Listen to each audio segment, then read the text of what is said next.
Yo, what's up everybody? Welcome back to the Aboutwellbeing podcast, episode 22. Big flex! No. I forgot I was on camera. I'm here with NomNom. For guys who don't know who Norm is, he is a good friend of mine, and he has a whole bunch of degrees. Like, he's a PT that doesn't only just have a PT degree, he also has like a Bachelor of Nutrition and Dietetics. And they're the degrees? Yep. Mm-hmm. Norm has coached countless people into the bodybuilding stage and those who just want to lose weight, and helped heaps of people get confident, which is great. It's aligned with all that stuff. Yeah! He's competed in bodybuilding shows himself and looks great. He also started up the HIIT Centre in Adelaide. If you guys are listening from a different state, and a lot of you guys are from Sydney, the HIIT Centre was actually like a huge kind of phenomenon in Adelaide, and everyone went there on the weekend to do HIIT classes, and during the week, like, it was stacked out, which was really good. So he started that, and he also started a meal prep and a restaurant business called Mum Allows. And I'm just wondering, man, what's next? Oh, how much time you got? Yeah, lots of plans. Yeah. So I'm probably very similar to you. Never satisfied, you know. Yep. I'm very, very grateful for the things I've achieved, but you know, he does some big things there, bro. There's always something more I could do. Yeah. Brain, I have a very hard time switching off the brain. So yeah, there's definitely things in the pipeline. Yeah, all around the fitness industry. Yep. Get a whole new website coming out, which is going to help me help others a lot more efficiently. So right now, a lot of my time is taken up, you know, one-on-one clients, and so if I want to help 4 people in that same hour, I can't. I got to turn them away because my attention has to go to that one person. Yep. Being online, this website I'm building means that I no longer have to turn away people, which is something I've started doing. With all my clients, there's currently a waiting list for about 3 or 4 weeks, and this website will fix that, which means I can help more people, healthier world, and everyone just be happier, I think. Yeah. Sweet. So what's like your current situation at the moment? Like, are you just working flat out in the gym? Like, yeah, so right now I'm a PT. Yep. Taking on one-on-one clients, and the way I do I won't take someone on one-on-one just to smash them in the gym for an hour and then leave them at that. There's no point in that, because, you know, anyone can walk into a gym, smash themselves for an hour. It's the other 23 hours of the day that actually matter. You know, I thought it was just that 1 hour, bro. Yeah. The way you train, probably. But behind closed doors, you know, when you're at home and no one's looking at you, you don't have a PT right next to you saying, you know, do an extra rep. Yeah. You don't have a PT at home saying, put down that chocolate or go to bed now. Yeah. It's fucking midnight. Go to bed. You can ring me up and tell me when it's time. That's probably a business. Yeah. I've honestly thought bedtime reminders. Yeah. I've honestly thought a live-in PT would be for like a 30-day period, 60-day period. Kind of like what David Goggins did. Yeah. Like live with a Navy SEAL with that Jesse Itzlights, or whatever his name is. Yeah. When he just went and lived with him. Yeah. And just like did all these crazy things. So it's 3 a.m. It's time for a run. They'll wake up, have a go. Yeah. Oh jeez, but they're better like, right, eat your meal now instead. It's like, go to bed stop now. eating now. You've eaten too much now. Yeah, I reckon that'd be a legitimate, popular business. It could be a good business idea. Yeah, pop in PT. Yeah, obviously you gotta set some boundaries and stuff when you're living with them. But from everything that I've told people tell me, coaching, you know, hundreds of clients and along the years. Yeah. The big thing is kind of that accountability, the other 23 hours of the day. That's what most people struggle with. It sounds so obvious because when you're on your own, you don't have to report to anyone. Yeah. But if there's something that can kind of help them be more accountable, they'll be way more consistent long term. Yeah. And to really long answer to answer your question, that's how I like to coach my clients. Okay. So I don't just smash them. They check in with me multiple times a week. Yep. I make sure, you know, I ask them how they're feeling, how their gut's feeling, how their mental health is, how they're finding their training. I ask them a whole bunch of questions, not just how much do you weigh. Yeah. And if it's up, I'm going to drop your calories. If it's down, I'm going to keep it. You know, I'm a lot more multi-dimensional than other coaches. Yeah, I'd say it's a lot more personal training than just PT. Yeah, like you're putting the personal back into PT, right? That's it. Yeah, no, I like that. So, yeah, well, as well with your, like, dietitian degrees and all the rest of it, what do you think, like, the top 5 strategies for dieting would be? For dieting? First one is can't be too different to your lifestyle, you know? Yeah. I couldn't agree with that anymore. I've got a client who's a surgeon, and he can eat one meal a day. And he wants to gain weight. Ooh. And I'm like, you want me to fit in 3,000 calories in one meal? And then, you know, without even overcomplicating it, things like keeping his blood sugar level so he doesn't crash halfway through surgery. Yeah. Important things like that. Yeah. So finding a nutrition eating style that matches your lifestyle is my number one tip. You know, there's no point in me giving... there's no point in me giving 6 meals a day to an apprentice tradie who doesn't get 6 breaks a day. Oh, yeah, I couldn't agree with you anymore. Yeah, I couldn't agree with you any more on that. Yeah. It's exactly what I do when it's helping people. Look for like send us your schedule and give us some times where you can actually eat. Exactly. Yeah. And then it's just pairing it up. And then just running with that apprentice tradie example, if you give them that plan and they choose to, you know, not question you, which is another thing I ask my clients, you know, find out why I'm doing things.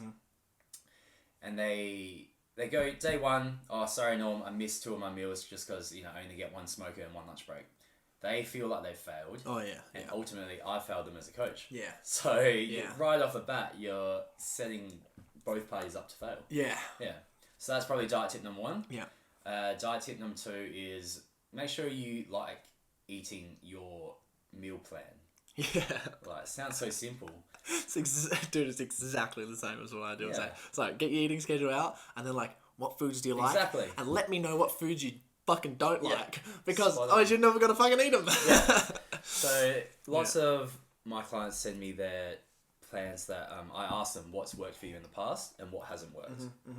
And they send me their diet plans, and I say, like, okay, I noticed that you're having lots of red meat. Do you like red meat? They're like, nope. Like, why are you having so much like beef mince and steak and stuff? Oh, it's just what my PT told me to eat. Yeah. I was like, yeah, that's again setting them up for failure. You know, just those 2 tips, by the way. Yeah. Just literally, just for like anyone who's listening, if you go through your eating schedule and you figure out, okay, what times can I actually eat, and you sort something out to eat something in those times, which is like, and you're prepared for them, and they're just even just nutritionally healthy. And you also pick foods as well that you like and actually experiment with some recipes. Like, have a look at some different ways of cooking things. Because there's also, like, Brussels sprouts. Fucking hate Brussels sprouts. I eat Brussels sprouts every single day. Now you fucking love in them. all my meals. I still don't like it. So if someone boiled a Brussels sprout and I went to eat it, I'd be like, bleh, no thanks. But, like, I just chop it up and fry it in, like, a little bit of good seasoning with a bunch of other veggies. And just a little flavour that it adds into the vegetables when I eat it in the mix. I'm like, this is fucking delicious. Like, was there Brussels sprouts in that dinner? There was Brussels sprouts in that dinner, yeah. I don't like Brussels sprouts, and I love that dinner. That was great. Yeah. For guys that are listening, I just made like a coconut, turmeric, like kind of curry, spicy, beef mince, fried rice for me and Norm. Yeah. And I just had like a whole bunch of things. He didn't even know there was Brussels sprouts, cabbage, fenugreek seed. Fenugreek seed, cabbage, broccolini, like onion and garlic, and some pumpkin. That was all that was in there. Delicious, right? Yeah. And mushroom, had some oyster mushrooms in there, which was great from the guy from Westside Mushies. Shout out Westside Mushies. Yeah, that guy is so good. But yeah, good point. Yes. So those 2 things, and just adding on that, yeah, don't try and force feed. Tip number 3: don't try and force feed your foods just because you think it's healthy. Oh yeah. You know, it could be Brussels sprouts. Could be the amount of people that come to me that eating oats in the morning because they think it's healthy. I'm like, do you know how calorie dense oats are? Like, you could cut out those oats. You could have pancakes. You could have, you know, oats are a bodybuilder's meal. If anyone's listening, if you're like a bodybuilder, you can have oats. If you're not bodybuilding, I don't recommend oats for I personally haven't eaten. No, that's a lie. I personally don't like oats, but I made a mistake eating oats at the absolute wrong time with my bodybuilding comp, and I learned my lesson. Okay. No. That's another story, but tip number 3, don't try and force feed yourself foods that you see are hyped up on Instagram, on Facebook, with friends eating it, so you should be eating it. So subjective. Yeah, exactly. Yeah. So, you know, yes, there's going to be healthy foods out there. All the rage about kale and all the rage about kombucha and all that stuff. But ultimately, if you don't like the taste of that and you're not looking... Yo, we're back. We just cut out for a second then. What I was just saying was, I'm not sure where we got to, but we got to tip number 4, which was, Norm? Stay hydrated. He pulls out the water bottle. It's not water. I told you or not. It's vodka. Yeah. I was nervous. What was that? Yeah, that's how you stay hydrated. And there's your answer, Glenn. It was vodka. Yeah. Stay hydrated. Yeah, you were about to tell me a fun fact. Oh, yeah. Hydration after eating, like drinking amount of water, you probably know this already, I'm not sure if you do, but destroys absorption of food, hey? Yes. God, I try to be so mindful of that, but I get so thirsty after sometimes I eat, and I'm like, oh, should I drink a lot? Should I not? And I'm like, there's definitely no way in chance I'm just going to let it digest for like half an hour, 40 minutes, and then get onto it. Yeah. Did you ever delve so far down the hydration rabbit hole? Bro, I have a whole article on hydration on my website. Yeah. Did you ever stop drinking throughout training? Yeah. Yeah? So did I. Yeah, straight up. Yeah, I would. I literally wouldn't drink while I was training. I'd drink like before, and I'd drink after. But like while I was drinking, while I was training, I wouldn't. Only if I was heaps parched. I'd be like, well, I'm not gonna fucking not drink because I'm bloody parched. Yeah. But yeah. Did you notice any difference? Any benefits? I just felt all the same, eh? Yeah, same. Yeah, I just read something about water absorption doesn't absorb as better when you're like training. But at the same time, if we're diving down to the hydration. The thing is, when you're actually dehydrated and your body does need a whole bunch of fluid, it's actually the gastric emptying from your stomach into the small intestine for when the hydration actually occurs. So, for me, it was always just like, drink large amounts of water. You wouldn't say that, but I would just drink larger amounts of water throughout the day. Yeah. And just not a lot of training. And as well, like, it take up a lot of time when I'm training, like to just focus, like just train, and that is it. Yeah. And then get out. So. A good tip that I give a lot of clients, and I do myself, I will brew peppermint tea the night before I train. I'll put it in the fridge so that'll cool down. And I'll sip on peppermint tea intra-workout while I train. Nice. 1, because it tastes nice, and 2, because it's very beneficial for aiding digestion. So if you can help your stomach out by giving it less work to do while you're training, that means it has to recruit less blood into the GI tract. You can send more blood to the working muscles, bigger pumps, better gains, more nutrient delivery, all the good stuff. Thanks, peppermint tea. Yeah. They also have, not whilst training, so I didn't know that fact, which is killer. I didn't know it helped with absorption. Oh, of course. And there was another one that actually has something with peppermint tea specific, like helps with gains or lifting or something. Not for the absorption thing. There was another thing as well for something in there, but I can't remember it right now. I'd have to research it. But peppermint tea. Good. It's not bad. I'm using a lot of licorice root tea at the moment. Oh, yeah. But that's just for adrenal support. Oh, really? So, yeah. Oh. Licorice root tea is one of the best things you can have for adrenal support. Obviously, adrenals are little glands that sit on top of your kidneys that pump out cortisol, and the best you can support them is someone who is like I don't know, myself, I'm very high energetic all the time. Can't tell, then mate. I'm lifting. Yeah, right. So, like a high stress all the time, body's constantly pumping out cortisol, so I need to support that. So, I have like a pot of licorice root tea a day, and I'll sometimes have a pot of peppermint tea during the day as well. I use peppermint tea for all the digestion benefits. Anyone that's ever gets bloated out there, peppermint tea is going to be your best friend. Yeah, and charcoal. Yep. Family. Do you use Celtic salt? I do. Oh, man. God, I love it. Everyone is listening. Celtic salt. Go and get yourself. Even Norm uses it. it. I'll go 1-on-1 off with Himalayan pink salt. Yeah. So round. Cool. Yeah. All right.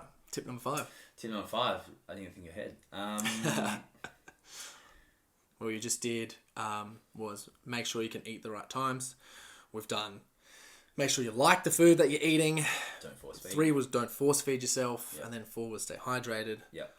And 5 is just don't be too hard on yourself if you go off track. Yeah. Because at the end of the day, there is no going off track. You know, like this isn't it's a journey. Yeah, this isn't a 6-week challenge. This isn't an 8-week transformation. This is learning habits, building behaviors. This is lifestyle habits and behaviors, man. Like literally, when it all comes down, a lot of people think like, for me personally, this is what I just assume people think PTs and stuff are. It's just like, I want to go and help look fit. I'll go see a PT and go train and all the rest of it. But all the stuff we learn and all the stuff that we do, all the stuff that we research and organise and make sure is best is literally like upgrading humans, like to a whole like another level really. And it was one thing just to like try a few different things. But all the stuff here needs to be integrated over a long period of time. Like when I get coaches and stuff, when I get clients, I say the stuff that you're going to learn with me is going to stick with you for a lifetime. Yeah. And these are some of the things you got to do, and it's like, tell other people about them. Try these things. Here's a social situation when you have to say no because of all these reasons why, and all the rest of it. Hence why the working one-on-one is the, like, you know, one-on-one or in a group or something like that, or online stuff where people have access to all the things that you're learning, especially your different style, because everyone has different styles and approaches for things. So whoever's going to, like, I guess, is like similar to whatever you are, going to listen best to your things. But that literally changes someone for the rest of their life, like learning all these different things, and you see that. How rewarding is it too when someone like does all the things, listens to all the stuff, you motivate them, they motivate you back, you're both learning and growing together, and then they just literally, they have all these crazy like lifestyle results, and you're just like, yes, exactly, we did it. You know, just things people don't even think about. It's like, oh, you know, I've got clients that are parents, and I was actually able to enjoy my son's birthday cake with him. Oh, you know, it's like, that just hit me. You fucking should. Like, no one should miss things like that because they're trying to lose a bit of fat. You know what I mean? And just changing their mindset about, you know, you can't go wrong with your diet. Like, yes, obviously, you got to be in a caloric deficit, but don't beat yourself up if you live life. Yeah. And I did a massive post about this on my Instagram, NomNom, if you're not following me, about, at the end of the day, being 80% consistent with your diet will not yield much different results compared to someone that is 100% consistent with their diet. Yeah. Okay? That 20% gap is for life. Mm-hmm. That 20% gap is for when you're at work and everyone brings in treats because it's a Friday or it's someone's birthday, and you don't want to isolate yourself in the corner by not having anything. Yeah. It's times like that you're like, you know what? I got 20% up my sleeve. I'm going to have a Tim Tam. I'm going to enjoy it. Yeah, I'm going to enjoy this time with my workmates. Yeah.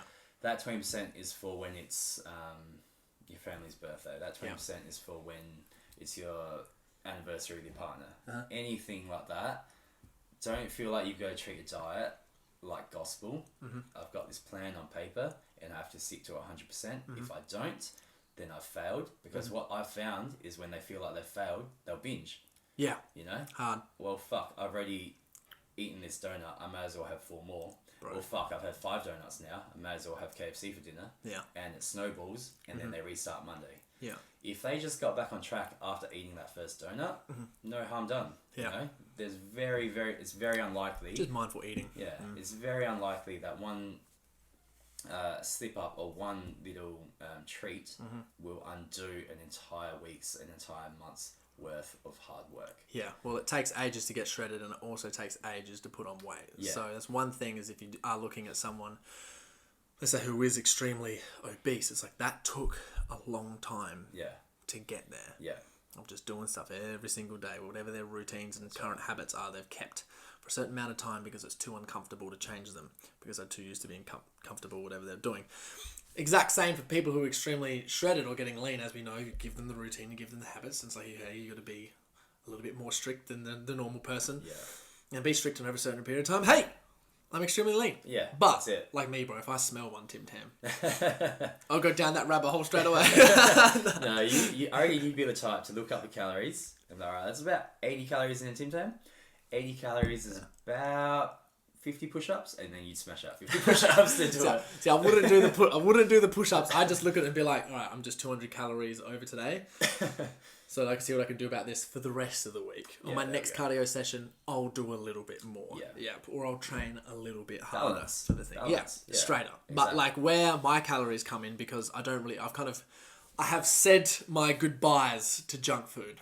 I've mourned and I've grieved. But you've accepted it. And I've accepted it. I just don't want to eat them anymore because all the stuff I eat. But my extra calories come in as like really dark chocolate or like just fucking olive oil, man. Like seriously. Yep. Like as I get olive oil, I'm like, ugh. Like the amount of calories that we had in our little meal there, just because I probably put 4 spoons of coconut oil, 2 big spoons of like grass-fed butter, and that elite olive oil, put a little bit on there as well.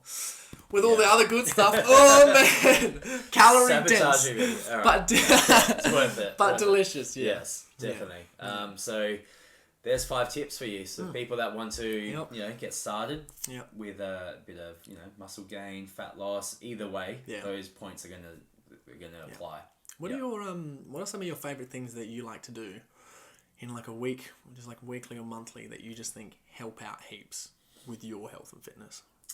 A big thing that I actually got from Stan Efferding is going for a 10-minute walk after eating. That's a big thing. I've only implemented that in the last few months. And I've passed that on to all my clients. And I've heard nothing but good things. Obviously, I've got a lot of clients that are office workers and they can't do it. And I understand. I said, that's completely fine. Don't think twice about it. Just do it when you can. I do it myself and it's made a huge improvement. All right, guys, we'll be back in 10 minutes. We're just going to go for an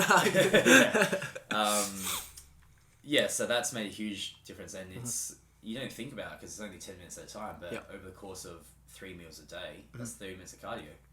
And it doesn't feel some good digestion. Yeah. Great digestion. You feel so much lighter after you get back. And it's 10 minutes. Like, if you honestly can't find 10 minutes, just to, you can walk around your house. I tell my clients, like, in winter, when it's raining outside, walk up and down your house. Winter? Yeah, winter. I tell my clients, if it's raining outside, don't use that as an excuse. Walk up and down your hallway for 10 minutes. As silly as it sounds, you'll feel 100 times better for doing it. I notice that every time, like I try to implement that, but I should be a lot more strict with it. But I notice every time I do that is when I'm with my friends and we have like a huge steak or something. And you're like sitting there like, oh, you're like, I need to go for a walk. It's kind of like just, I guess, an ancestral indicator that, you know, we should be walking after it. Oh, yeah. Use your body.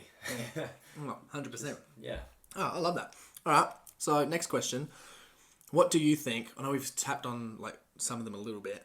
But what do you think would be some of the best mindset tools or thoughts or things to say to yourself or be aware of to use when like dieting gets really tough? Yeah.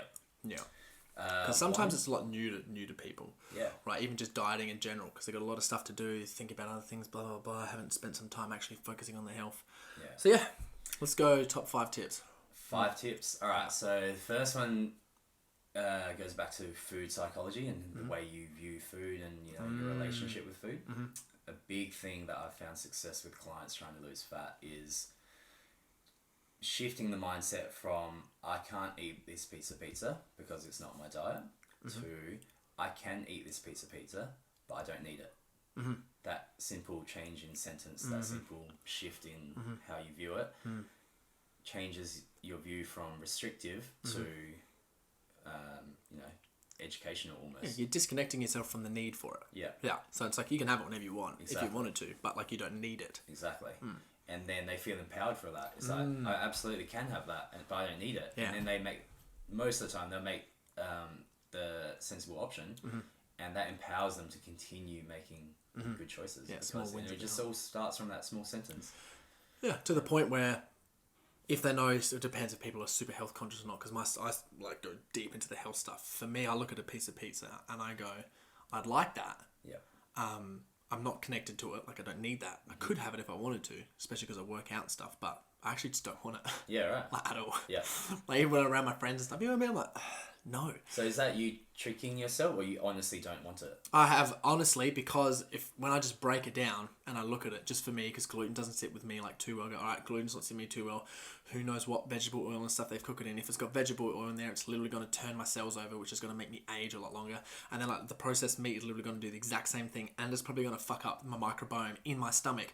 And therefore, because of all the bacteria, it controls our brains and our thoughts and everything that we're doing, and literally has more neuroconnection in our stomachs, in our brain, and our spine combined. And because all our hormones are created in there, if I eat that, I'm going to be less on than what I usually am. And with all the stuff that I'm trying to do and all the stuff that I'm putting out there and the energy that I'm trying to maintain all the time, I'm like, well, I don't fucking want it. If it's going to lower my frequency 0.1% of something, then fuck it. I'm not going to eat it. So that leads me to my next point. Do a really quick equation in your head of pros versus cons. You know, which is absolutely what you just talked about. If you're going to have that milkshake, how are you going to feel after? What are the pros? 2 minutes of satisfaction. Oh yeah, 2 minutes of absolute bliss satisfaction. Though. What are the cons though? But the cons are, it's just 60 minutes on a treadmill. Oh yeah, exactly. Fucking smashing by me in the gym next time I see you, just to burn it off. You know? What are the pros and cons? Just have a really quick think. Yes, you can have this. You don't need it. And then if that's not enough, yes, you can have that. What are the pros? 5 minutes of satisfaction for that palmy or whatever. What are the cons? Yeah. I'm going to have to work so hard to burn off 5 minutes of satisfaction. Yeah. Yeah. Yeah. No. I'm going to feel terrible after it. And yeah. It's really just, that is really just like, it's just mindful eating. Yeah. Those first 2 points is just literally being aware and conscious of what you're eating. I mean, back here, like, if we look at it, because I always try to relate things to ancestral times. Yeah. If you go like 5,000-10,000 years ago, obviously our DNA hasn't changed like hardly at all since then. That's right. When people eat, man, they wouldn't have to go pick it, hunt it, look at it. They'd sit around with their friends and family like, look at this food we've got this, we've got that, and then eat that and taste that bit. Eat that and mix things together and go, oh, and then this person's made a new recipe we've never tasted before. Let's like eat this and have a see and how it makes us feel. Yeah. Like, we don't know all those different things because we have so many different freaking options, and like you have like one milkshake, but there's 1,000 flavors that you can like choose from, right? Yeah. So I think it's a lot harder to actually just be like, okay, what's specifically in this milkshake? I mean, we used to look, okay, berries. Someone's got some like goat's milk. Snap, goat's milk or something, and then like some herbs or whatever they put in there to make it taste nice, like some sweet herbs, right? But you'd know everything that's in there. Yeah. Now, if you go get a milkshake and you look at the ingredients list, you're like, I don't even know half. You can't pronounce them. Yeah, I know. Of course. So I think that's just being extremely aware of what you're eating is super important to, and being mindful is super important to literally take your health and just your mindset and your body and your vibe and your frequency to the next level. Like, you literally just feel incredible, especially if you know exactly what you're freaking eating. Because if you're not, then you're kind of just being susceptible to like brainwashing, really. I mean, you don't get to choose what's on the news. You don't know what's going on there. That's all right. But you can with what you're fucking eating. You can control that. So Absolutely. Being aware of it. Yeah. I love that. Tip 3 is actually, I don't know how to describe it, but I often tell my clients, what would the best version of you do in this situation? You know? Mm-hmm. It's almost like a accentuated version of the best version of you. Or, where was I going with this? If you want to be someone that you look up to, what would they do? Yeah. You know, if you want to be a better version of you, what choice would they make? Oh, yeah. And holding someone accountable to that is huge. Yeah. That's huge. If anyone listening, if you're listening to this and you've gone to this point, that is an absolute nugget. And that's not just for eating, that's for everything you do. Yeah. So that's a big one. It's great for eating, it's very obvious there. But, you know, when you're tired in the gym, or if you don't even want to go to the gym, your alarm goes off at 5 a.m, it's cold outside, you're comfortable in bed. What would the better version of you do in that situation? Get up, you know? So, yeah, that's a good tip. Yep. Had some good feedback from that one. Yeah, that's an awesome one. I like that. Yeah. 4, mindset tip. Yeah. A big thing that I've found myself saying to a lot of clients is always do the 1%ers because they stack up. I'm not sure if that's mindset, but no, it is. You know, when they're doing when I'm training them in the gym and we're doing walking lunges, and I said, all right, we're going to get to 20 meters away, and they get to 18 and they're struggling, and they get to 19 just. And I say, do that last one. Always do the 1%ers. Yeah. Get that 20 meters because our goal was 20 meters. Yeah. You know, always do the 1%ers. Yeah. Because over the course of a day, they absolutely stack up over the course of a week. And increases your discipline and resilience skill. Yeah. Muscle anyway. Yeah. Everyone's probably heard this before, but if you improve 1% every single day, after 3 months, you're 100% better. Like, 3 months is nothing in the grand scheme of things. So always try and do the 1%ers, the things that, you know, you don't really want to do. The easier option would be to not do it. Just do it. Yeah, mindset. I love that one. Little things. And that you've probably read Atomic Habits. I haven't read Atomic Habits. I researched on it. Yeah. Right, yep. Yeah, habit stacking is a big point of that book. So for those that are listening that haven't read it as well, habit stacking is essentially adding in a new habit on top of something that you already do to make it easier. All right, so a really good example of this is every time you go and brush your teeth, I assume morning and night, every time you pick up your toothbrush, you'll do 10 bodyweight squats first. Okay, that means 20 per day. That means over the course of a week, you've done 140 new stimulus to your body that you wouldn't have done the week before, and it's not really taking that much energy. You're already brushing your teeth every morning and every night, you're just adding in a new habit. And that's been proven to be the fastest way to develop good, effective habits. Yep. And you can apply that to everything. Yeah. So that would be the 5th tip, linking the habits. Yep. Awesome. I love those. Let's summarize those if I can remember them. Number 1 was... There was the 2.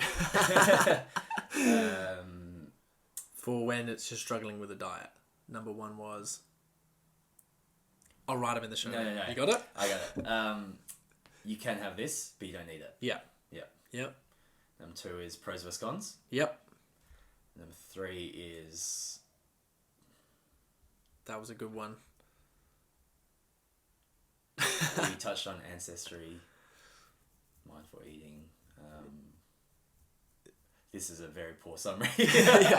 I'll put them in the show notes. We have 1%ers, and then we had the... The last one was habit stacking. And habit stacking. Yeah. I'll put them in the show notes, though. Yeah. Those specific 5 tips. I'm going to circle those in my pad so that I don't forget those. But then they'll look at those show notes, we'll get them. All right. Cool. All right. Well, what would be... Another question. What would be the first thing you would recommend someone to do when they were trying to get started? I'm a big fan of the quote of... No, actually, I'll change my mind. First thing. So I'm like, hey, Norm, I want to get started. I want to look after my health, get fit. Yeah. What should I start doing? Okay, that's a better way of making me think. Yeah. I would see what you're already doing, Yeah. and I'd see the easiest changes I could implement without flipping your life on its head. You know? I was trying to think of the quote, low-bearing fruit. Yeah. Always pick the low-bearing fruit. The easiest thing that you can do with the lowest amount of energy, with the lowest amount of work. What do you think in general, though, if you were to give a tip to someone? If it was just like serious, someone just asking you on the street and they were like, tell me something to do, but not looking at any of my stuff, having any assumptions. Yeah. What would you get them to do? Eat more protein. Yeah. That's it. That's my number 1 tip Yep. for everyone. Yep. And you get it. You get people come up to you in the gym, in the shops. Yeah. Bro, you're massive. What do you recommend? What would you say? Yeah. Same thing? Yeah, same thing probably. Or I'd say eat more protein. But I'd probably just say like be consistent with your eating. Yeah. That's probably the main tip when people ask me what I do. Like literally pick something that's good for you, like whatever it is, eat a decent amount of protein and just stick with it every single day for the rest of your life. I always say that to everyone. They're like, oh, why do you say for the rest of your life? Because I'm like, well, you kind of need to have that sort of mindset switched on.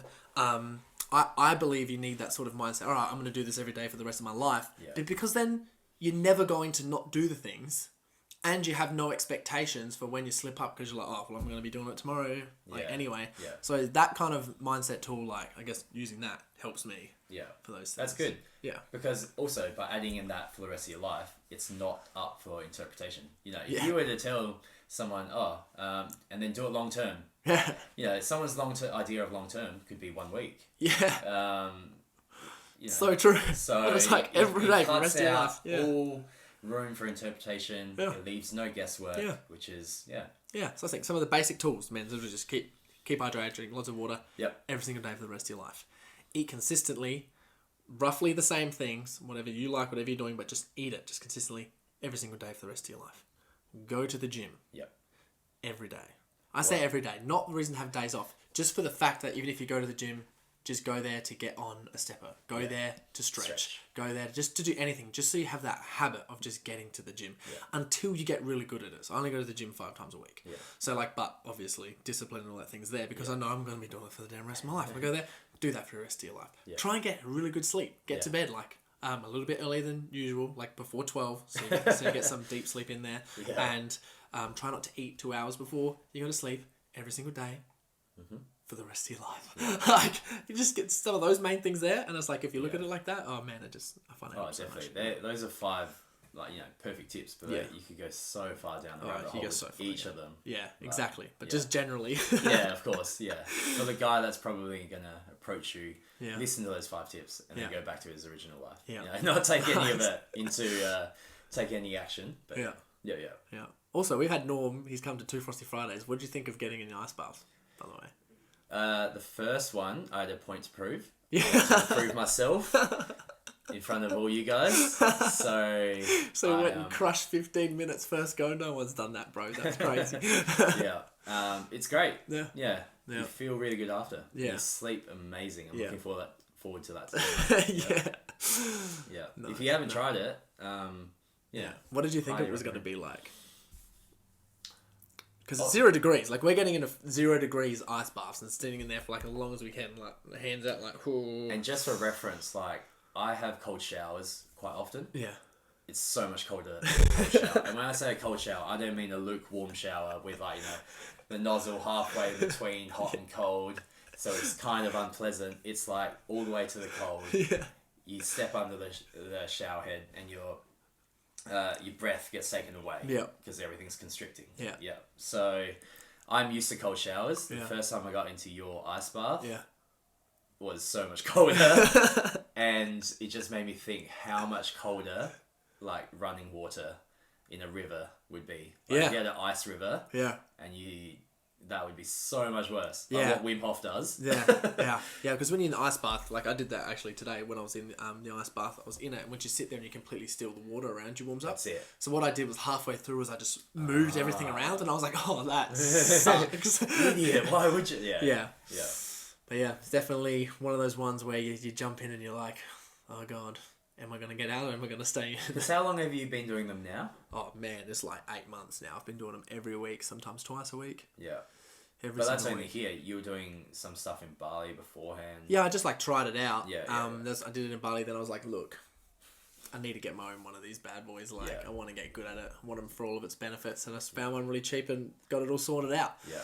I reckon when I was younger, my soccer coach told me cold showers build character. And I went a good 6 months without a single hot shower. Oh, how old were you? Probably around 15. That's a beast effort. 15. Yeah. But you just learn, like, what you don't know is what you don't know. So I forgot the feeling of a hot shower. Yeah. So I didn't really miss it. Yeah. I just forgot about it. Yeah. It's all I knew. Yeah. I had one cool experience. Like, a couple of weeks ago, me and some friends went to Deep Creek, which is down the bottom of like Victor Harbour, and it's just like, it was pretty cold that weekend. But it's gorgeous, just like nature in the middle of nowhere. Right next to the beach, so pretty freaking freezing, and there was a waterfall there, and all the guys that come and do the Frosty Fridays here and get cold, we were all at the at the place, and there was a waterfall. We went down, and one of my mates was like, fuck it, I'm getting in. And we were just like, no way, you know how cold that's gonna be? We forgot that we got an ice baths, right? And we were like, no. He's like, no, I've been quiet all day, I'm giving up some juice, like, we're gonna get into this damn waterfall. So he got in, he was like, yeah, it's fine. And then, like, oh man, I remember before I was getting in, I was like, oh God, it's going to be so freezing. But we got in, and we're like, oh, this isn't no bloody ice bath. Yeah, right. We're like, this isn't bad at all. Which was like, it was just a cool little thing just to reflect on, to be like, oh, exposure to the cold's working. Level of conditioning. Yeah, so to the high. cold. Yeah, that's cool. Yeah. But that's credit to you guys, obviously, because your level of discomfort that you're able to take has been raised so high. Increase, I find that happen with, it's interesting, just a lot of other things in life. It all sort of comes in, and like where it's like, train a little bit harder, do a little bit more work, get a little bit more of this done. Oh, I really should be doing this right now, but I can't be bothered. And then you just get up and go and do it. Yeah. Just one of those. It's just really helpful for that. Yeah, definitely. It's not the end all. Yeah. Just like tonight, like you asked me, are you going to get in? And every part of me was like, no, don't do it. Do not do it. And then ultimately I was like, I've come all this way, I've got my towel, I've got no excuse. I've got no valid excuse really. Yeah. Besides not wanting to be uncomfortable. Yeah, for your body or trying to reject you and not get it. I knew if I said no, you weren't going to give a shit or anything. Nothing bad would happen if I said no. The easy thing for me to do would have been to say no. Taking the path of most resistance. Exactly. Most Always resistance. do the 1%ers. Yeah, that's it. That took a whole lot more than 1%. That took a lot of, just do it. Yeah. That took 10% or 20% to get up and do it. Nice. Yeah. I like that. All right. Cool. Well, this is a question that I kind of want to dive into. If you were to coach someone, like when you do your coaching with someone, what is like the standard process, step by step, what you'd actually do to coach them? Yeah, cool. That's a good question. So the most common way people contact me is through email. Yep. And they'll send a very generic, hey, Norm, I'm looking to lose 5 kilos. I've got a wedding coming up in X amount of months. Yep. can you please help me? And then I'll send them my packages. I offer different packages depending on how much help they want. From there, in that package, it's got a questionnaire. And I say at the end, if you want to get started, fill in this questionnaire, send it back. It'll give me a really good snapshot of what your life's all about.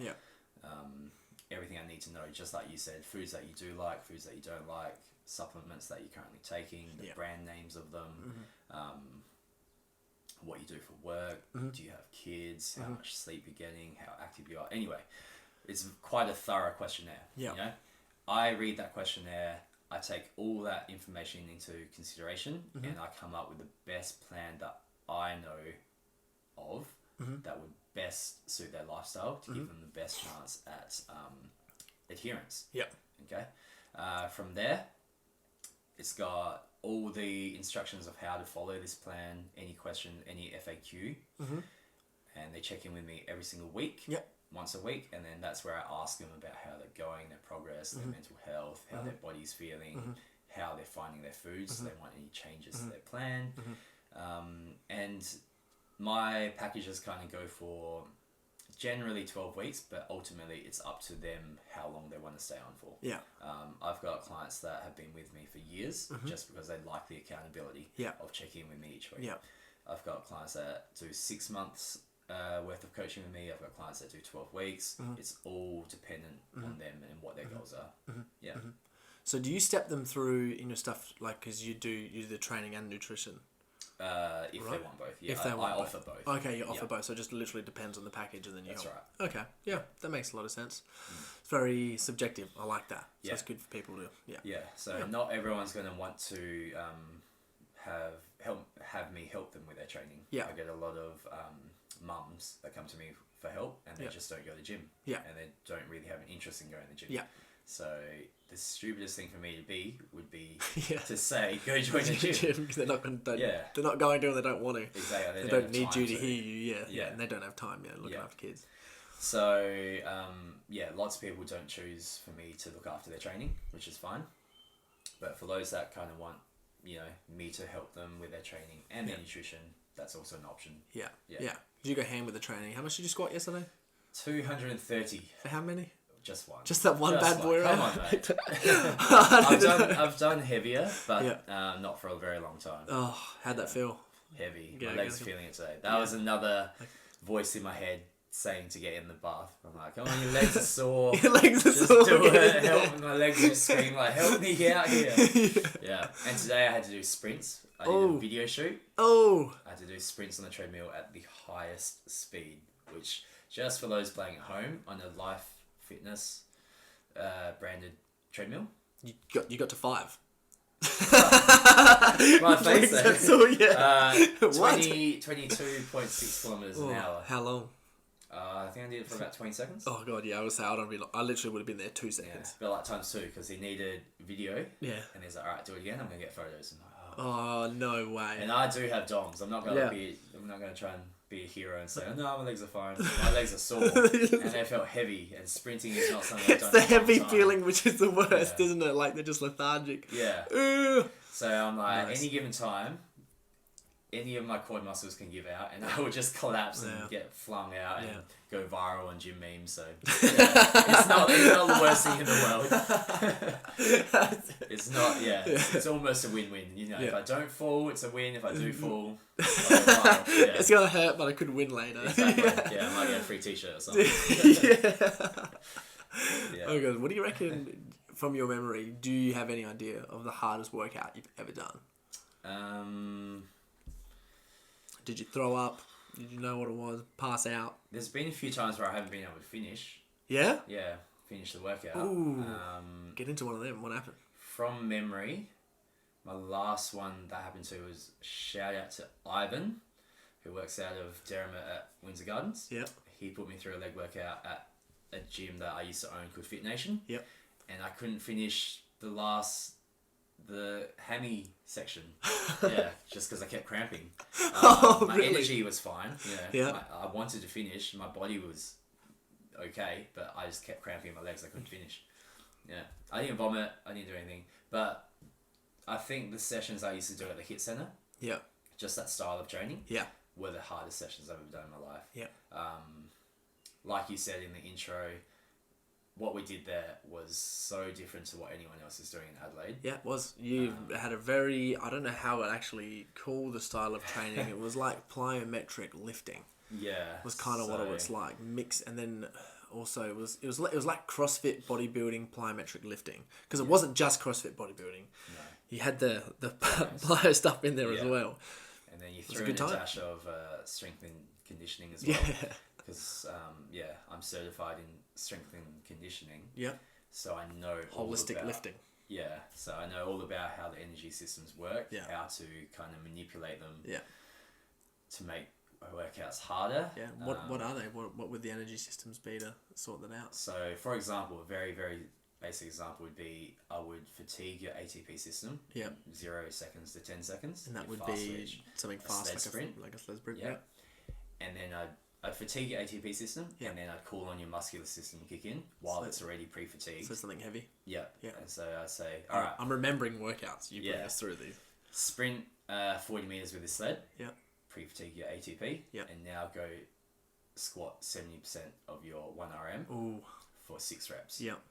So on a normal day, 70% of your 1RM for 6 reps is hard. Yeah. After you're already pre-fatigued and you've got 0 ATP left, it's harder. Brutal.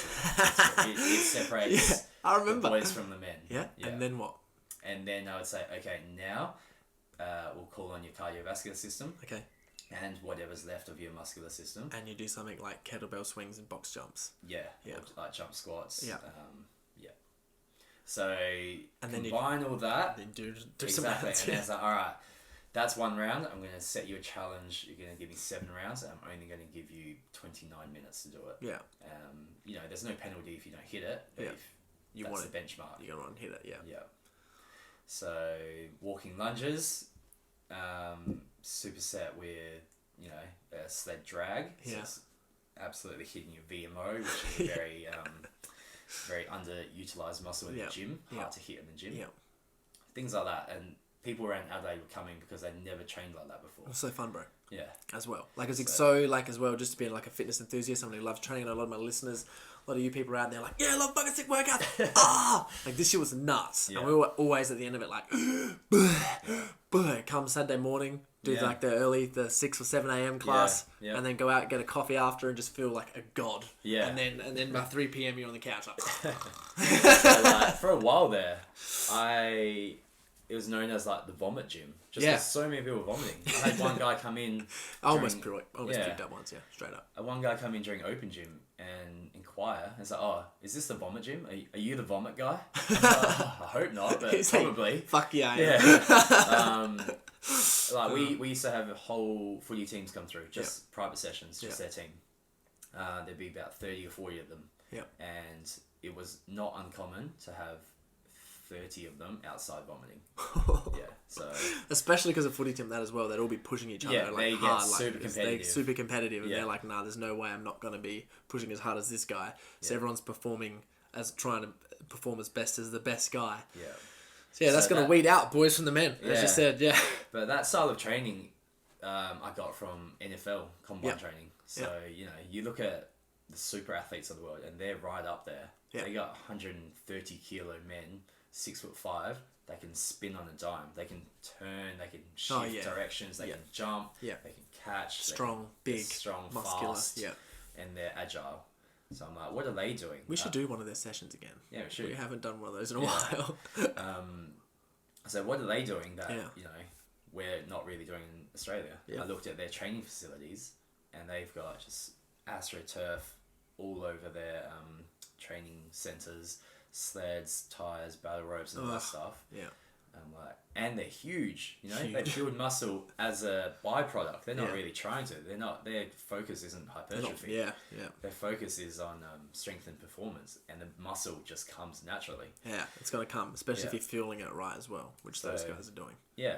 So I figured out, all right, if that's what they're doing in America now, general rule of thumb is Australia is 5 to 10 years behind America. So I said, all right, I'm going to take a risk. I'm going to start this style of training in Adelaide. Yeah. And we'll go from there, see what happens. And it just took off. Yeah, so the training style? Yeah, I'm going to ask you the same thing. What's your hardest session that you remember? Okay. Probably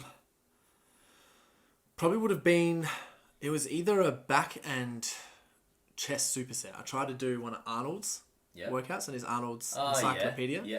And he has like the beginner, intermediate, advanced, or like highly advanced one. And I was like, yeah, look, I'm going to give this a crack. And I didn't have that long to do it. Yeah. And I did the chest and back together. And because I lift like really heavy, my God, it just got me and I threw up. Oh, wow. Yeah, I threw up. It was just like, such huge pumps and such huge lift after huge lift after heavy lift after heavy lift. I was like, bleh. Then another workout I did randomly, I kind of did it as like a cardio workout. I just kind of thought to myself, like, this would be nuts to get like my heart rate up really high.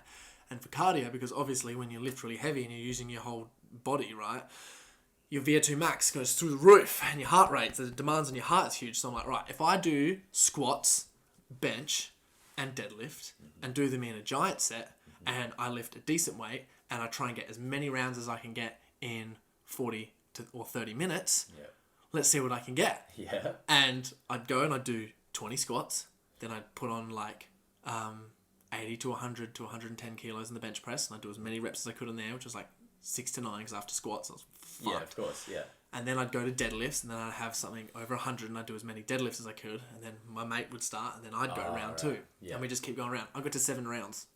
And I remember laying down on a bench, because I was like in the middle, because I was laying down, get up, go, lay back down, until I was like ready to go again. And I remember laying there, and I remember looking down at my chest, and I swear to God, I could see my heart beating out my chest. I remember just taking a second just to like close my eyes and feel what was happening in my body. And my breath was so deep.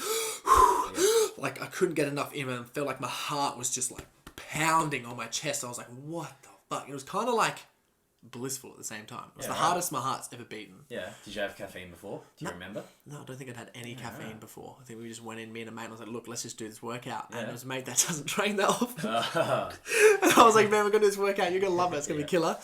And he still hasn't spoken to this day. we haven't worked out since, I don't think we've worked out since.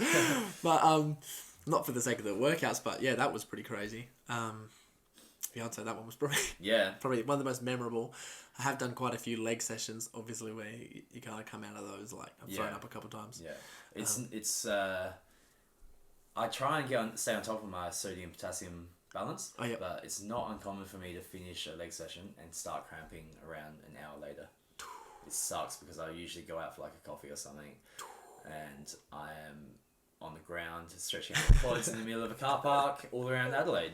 That happens a lot with my calves. Used to want to do a crazy calf workout. Yeah. I haven't got big calves by all means, but I'd train the shit out of my calves. And I remember like walking something, there'd be something going on in Adelaide, and I'd have to walk in every gutter. I'd have to stop and stretch my calves out so I could get to the next gutter. I wonder why that is. Is it just because your hammies get tired? Is the myofascial release like any there? Or is if you knew, I'd fix it. Because we're both savvy about sodium, potassium, everything. Yeah. But it's just I think your muscles aren't used to that kind of stimulus. And you warm up as well. I was going to say, some people don't warm up. You go because if you work out right, if you go straight into something heavy lifting, crazy strenuous exercise, you're going to get DOMS. Like if you go into something straight away without the warm up as much, but the more you warm up and the more your fucking your fascia stretches and the more your muscle warms up, the less DOMS you're going to get, the more you're going to push stuff through. So I was like, maybe that, but we've trained together and we both warm up for fucking ages before we actually start working out. And we do our own things, which is cool. Yeah. You know what works for you. Yeah. I know what works for me. Yeah. So that's cool. Yeah. I could probably cool down for a bit longer. Yeah. That might be it, but who can be bothered cooling down? No, sometimes I get in the stepper just to cool down for a bit. I try and get on the bike. Yeah. But even after a good 10 minutes on that, I'm like, all right, I'm good. I'll walk out. I'll sit down, have a coffee. By the time I'm standing up, I'm cramping. I'm like, not again. Not again. In public. I find that so funny, so relatable. Yeah, we should do a big like challenge workout. Yeah, we'll do something crazy. Didn't we say we're going to try like the Navy SEAL test or something? Yeah, no. Oh no, we wanted to do one of Obi Vincent's workouts. Yeah, is what we wanted to do. Yeah, I'm just noting that down. Why is there any thought of challenge you've got on the top of your head that you could think of that we could do? Not off the top of my head, no. We'll think of something. Yeah. Obviously, if we think of it in time, we'll try and post it in the show notes. Be mindful, if you do think of something, I'll write it down and let everyone know, and they can see what we're doing, and we'll make a video on it. Or maybe listeners can like comment what they try. Yeah, all right. If anyone, if you're listening to this and you think anything here is, if you think there's any challenge that you'd like us to do, let us know. We'll give it a crack. This could be cool. Like if you're listening and you know a good coach or a good trainer that is notorious for putting people through like good strength and conditioning workouts. Tag them and we'll give it a try. We'll give it a shot. Because neither of us get PT'd. So it'd be good to not have to think. And just be put through our paces. I think I've had 2 PT sessions ever. Yeah, right. And maybe just 1. I think I've had 1 PT session. Yeah. It's fucking great. Yeah. Oh, man. Exactly. I was like, this is so good. They were just like pushing. I was like, yeah, and I always, whatever they said, I was like, I'll make sure I'm doing more. Yeah. Every time. Yeah, it was a good old time. I like that. What's your favourite way to train? I like a bit of a hybrid between like time under tension. I do a lot of that. Yep. I don't do just straight hypertrophy. So I do a lot of hypertrophy techniques. Yeah. Yeah. So a lot of time under tension I like. Static holds. Yeah. Manipulating fast twitch and slow twitch. Yep. So yeah. How about you?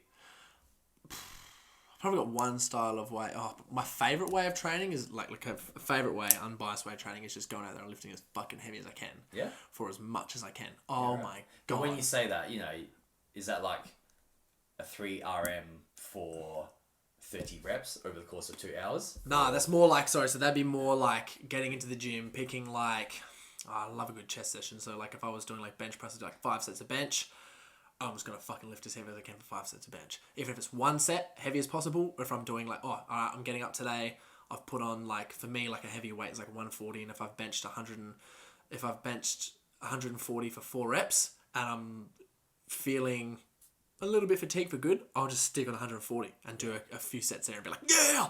Oh, I get pumped as and try and get as many reps as I can for that. If I do 140, I'm like, I'm feeling good, I'll jack it up. Yeah, right. And then try to do as many sets on there before I know my muscles are taxed. Because I've been training for so long. Yeah. I know when my muscles are like, you can jump onto something else now, man, you're fucked. Yeah, I know when that's coming. So, but that's my favourite way to train. I used to love squatting. Like when I was, I think when I was 22 or 21, I squatted like 200 for 9 reps. That's better than me. Yeah. That wasn't like wasn't like the best quality form. As far as like the form and the depth were okay, but like it just wasn't good for my knees. The way that I was actually squatting wasn't like all in line. Yeah, which is like. Were you breaking at your hip, at your knees first? Is that? I couldn't remember. All I know is that I just remember feeling, going down, and I was just I should have just put my heels on something a little bit better, but. Oh man, I love training like that so much. I get such like adrenaline rush. Yeah, right. Like before something that is like real heavy, I go, and I get ready, like, oh god, this is a big weight, and then push it. I love training like that. Yeah. But now how like I train is very, I try to keep the tempo really consistent. I try to make sure that my transitions are extremely smooth, and I sort of go until the muscle completely fatigues, and then once it's fatigued, I'll go heavier and do some reps with like less quality form, but still has the stimulus because I'm going a little bit heavier, and then I'll focus on a few negatives, and then whatever's left, I'll try and do a couple of pulses just to go everything out. And then people say, you trained me, not like we did some of the leg stuff, but what I like to do is a lot of people say like, well, you get the 2 different things. Some people say train to complete failure, you will get the best results, or don't train to complete failure, you get the best results. Now, what I do is it's like, okay, so depending on which way you go, depending on what day, depending on how you feel, how fatigued your adrenals are, some days, if I'm feeling good, I'll go to complete failure, like as much as possible in every single, like my fast twitch, my slow twitch, and then all different ranges of the rep. I'll try and fail on everything. Yeah. But then some days I'll do the exact same thing to get the stimulus in all the different fibers, in all the different ranges of motion, and all the different ways to train, and in the negative one, I just won't give it 100% effort. Yeah, you'll leave some in the tank. I'll leave a little bit in the tank. Yeah, yeah. Just to see how it goes depending, but that's how I kind of train at the moment, and it's fun, and it's isolating, and every time I train someone in it, every time I train someone new in there, they kind of do the rep, and I talk through all the things, and they're just like, oh, that was fucked. Yeah. See, my belief is your central nervous system will always protect you. So even if you think you have gone to absolute fatigue, and you've given everything you got, and you're basically... There's more. Yeah, there's more. Always. Your central nervous system will not allow you to go to absolute fatigue. So 100%. I always say to those people that, you know, like, train as hard as you can, every set goes to failure. I'm like, yeah, that's good that you're training hard, but ultimately your central nervous system is stopping you quite significantly away from your failure point. Yeah. You know what I mean? Yeah. So in knowing that, I can push myself hard, and when I think I'm, like, you know, fucking sore and I'm at failure, I know that, all right, this is where my central nervous system wants me to stop. This is where it's going to feel uncomfortable, and it's good to be mindful of. I like that. Yeah. And then I'll be like, no, that's just your central nervous system. You got more in the tank. Yeah. Yeah. Yeah, that's a really good way to I look at it. talk to myself. Yeah, you always got more. When I enter that dark zone in training. Yeah. Nah, very true. What I kind of say to myself when I'm getting into the end of like a workout and it's getting really hard is I like the central nervous system because it's more science-based. I'm definitely going to start using that. But I kind of just think, like, I always say to myself, what else have you got? Is there any more? Did you give it 100%? Yeah, right. Is it actually going there? Like, how far did you go? Could you do more? Yeah. You're never going to know unless you keep trying. Like, maybe you should give it an extra crack. To the point now, and I've done that for so many years, when I'm training, I'm like, okay, am I at complete fatigue right now? Yeah. Or am I just talking shit to myself? Yeah. Like, what am I doing? And it's really hard. Like, I'm finding it harder now to find where that actual line was because I've been there for so long. Yeah. And, definitely notice when... like a really push people underestimate their central nervous system. Oh, like, you're gonna love this. I haven't told you this story, but cool. There's been videos of people coming in for surgery. Okay, and they're getting surgery usually on the hips because they've got 10%. They've got 10 degrees of movement. You know, they can't walk. They can't really do anything. Worst. They come in for the consultation. They get ready for surgery, and then they get put under local anaesthetic. All right, so they're completely under. When they're under local anaesthetic, the surgeons are picking up their femur, their thigh, their leg, and putting it behind the head. They are absolutely moving their legs around, no problem. Okay, they've got 100% range of motion because their central nervous system has been suppressed by the local anaesthetic. Okay, so now the central nervous system is no longer limiting their muscles and saying, if you go any further, you're going to break the Golgi tendon. If you go any further, you're going to pull a muscle. It's no longer stopping it. So, with no central nervous system suppressing signals, the muscles can do what it wants. So that's how strong. So obviously, when they're awake, the central nervous system is on all the time. Move any further, you're going to pull a muscle. Move any further, you're going to pull a muscle. It'll make you pull a muscle. Yeah. And when it's not there, it's not going to let you pull the muscle because it's not regulating. That's how strong the central nervous system is on a daily basis. This is an awesome thing to point because it just had a huge click in my mind saying that because there's a huge thing that I believe and it's for getting injured. And it's like when you're getting injured, it's, you know, you're going to get injured deadlifting a feather or 500 kilos. Like whatever it is, not 500, let's say 180 or more like it. You're going to get injured doing either or. And that's because your central nervous system is so wind up that when you lift a feather, bang, something's going to go. As you said, that makes a lot of sense because if you look at someone's daily life, like I'm loving this right now, and you look at all the different stresses that someone has in their daily life and all the things that they do, whether they're drinking, stressed out from work, sitting too long, not drinking enough water, freaking out about work, having heaps of things to do, trying to maintain a social life and fucking all the rest of it. That has a huge impact on your nervous system and how you're thinking and if you're getting poor sleep and all the rest of it. That impacts your central nervous system so much. So when people are actually getting injured a lot of the time, it makes a lot of sense that the central nervous system is like, you're so fucking stressed out, mate. 100%. You need to relax.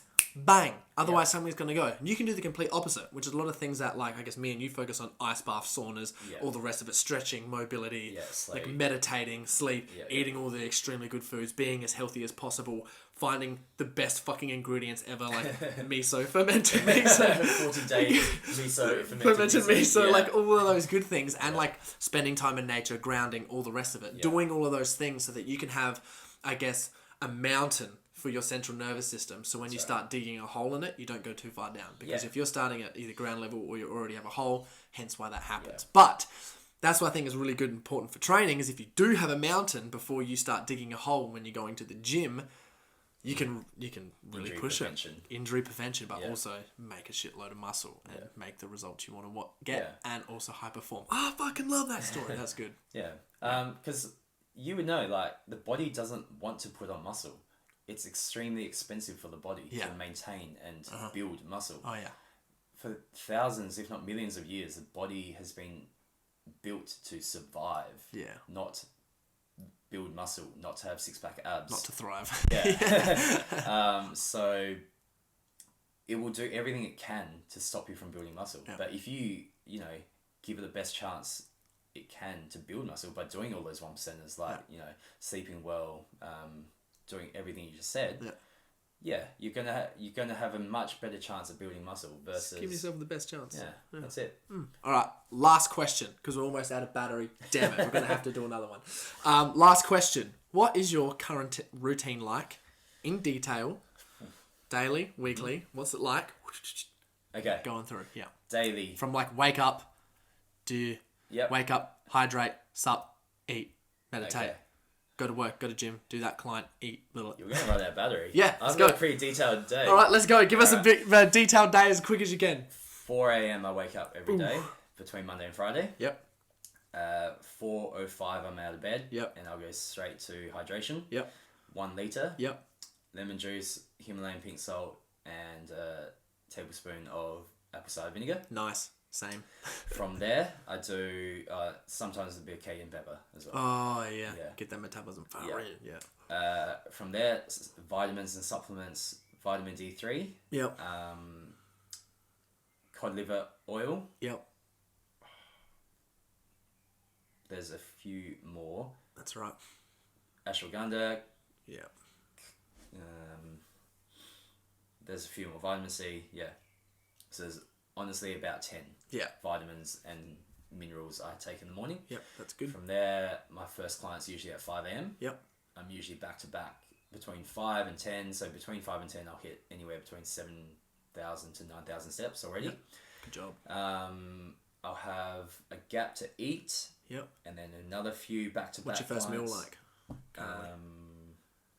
Chicken or beef, rice, and lots of bean sprouts, lots of green beans, avocado, olive oil, sultanas to get the calories up specifically. He's trying to put on muscle, by the way. Yeah, I'm trying to gain weight. So that meal alone has got almost 3,000 calories. Yeah. Also, I only eat 2 meals a day. Yeah. So smash that meal? Smash that meal, back to back to back clients again. Have another shake in the afternoon. At what time, roughly? Around 3 o'clock. Yep. By 4, I'm training myself. Yep. I try and book out an hour to train. Yep. 5 to about 7 are my last clients. Yep. Get home about 7:30. Another meal. Yep. Which is same as the first one. Same as the first one. Yep. And then I'll have my nighttime supplements: zinc and magnesium, ashwagandha, turmeric, creatine. There's about GABA. Yes. Do you have GABA? Melatonin. How often do you have GABA? Every 2 months on, 1 month off. Okay. Every night. Yeah. Yeah. Yourself? I only do 1 a week. Oh, okay. Or twice a week. Yeah, just right. because that tolerance. Yeah. It's too hectic. Yeah, right. Yeah. And I do melatonin only when I need it. Okay. When I feel like I need it. Yeah. And then I've got my blue light blocking glasses on as soon as I get home. Nice! I've been so slack on my blue light blocking glasses. Makes That's a good such motivation. a big difference. Oh, it does. Yeah. For those that don't wear them, you will fall asleep so much easier and much faster. quicker, yeah. Yeah, and you'll get better sleep. Way better sleep. Here's a fun fact for you all that blew my mind when I found out. For every 1 second that you're exposed to blue light, you delay melatonin release in your body by 2 hours. So if you watch Netflix before bed for 2 hours, you're not going to produce any melatonin. Oh yeah. All night. Make So sure you got your blue lights on, Yeah. and you turn your screen backlight off, Yeah. and turn your screen like saturation to red. I do that with like every single one of my screens, even this laptop right now. You're orange. So that's a huge thing. When I found that out, I was like, yes, you might. People listening to me and they're like, nah, I sleep and I don't wear blue light and I watch Netflix. Yeah. Yes, you might sleep, but that doesn't necessarily mean you're going into REM sleep. Yeah. That doesn't mean you're sleeping well. Yeah.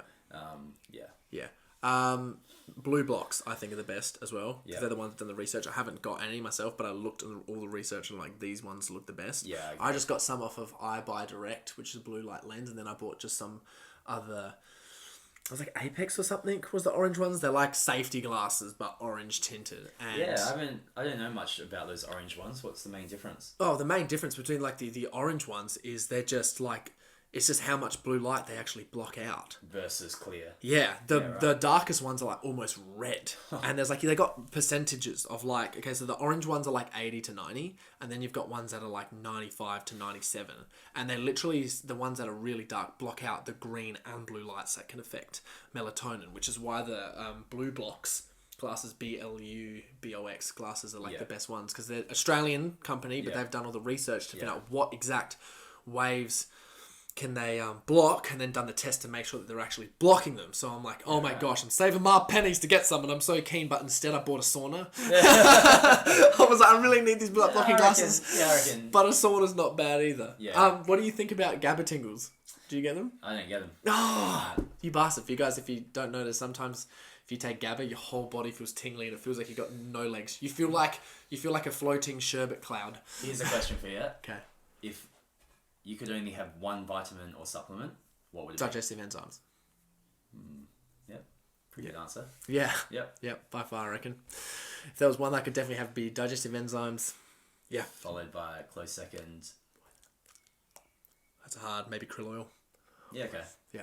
Yep. Me specifically, because I've done all my DNA, had my DNA tested, and I need that extra bump of omega-3. Okay. And that, I can feel a difference when I have the krill oil. My brain's a little bit more on. But the digestive enzymes, man, like, I need those. Like, literally, if I have 3 before I go to bed, like, I don't know if anyone knows this as a hack, but my deep sleep increase is ridiculous. From digestive enzymes? From digestive enzymes. Because think about it, right? So 80% of your body's energy goes to digesting food. 80% of your body's energy is digesting food. That's not going to the gym. That's like 4% of your body's energy or some shit, right? Yeah. So it's digesting is crazy. So if you're having, especially if you're eating like before bed or even slightly before bed, if you're having digestive enzymes, you can help digest and move all that food through. Then it's going to allow your body to get to the recovery sleep, to get to the REM sleep, and get the rest of it. Every time I have digestive enzymes before I go to bed, I haven't shared that with anyone, by the way. Fuck, I should tell my friends and my family that. When I have them, it's tracked on my Oura ring, everything goes up. Why 3? I don't know, just because I know someone's like, I'm going to have a decent dose of digestive enzymes tonight. I need it and get up. Yeah. So, cool. All right. Well, thanks for coming onto the podcast, man. That's been my pleasure. Thanks for the chat. There are some absolute nuggets in here for anyone who's listening. Like, honestly, get it. If you've got anything out of this, listen to it again. Get a pen and paper out, because we went through some pretty good stuff. I'm going to listen to it and try to come up with the points and put them in the show notes so you guys can actually see. There's a lot of links and things that we've got to get through. But yeah, man, it's an absolute pleasure. We're going to organise a hectic training session. And if no one says anything, we'll just do like an Obi Vincent something when he's just like Obi on the Vincent, floor passing we're going out. to tag you. And could you please write us a personal workout just for us, please? Someone convince him to do it.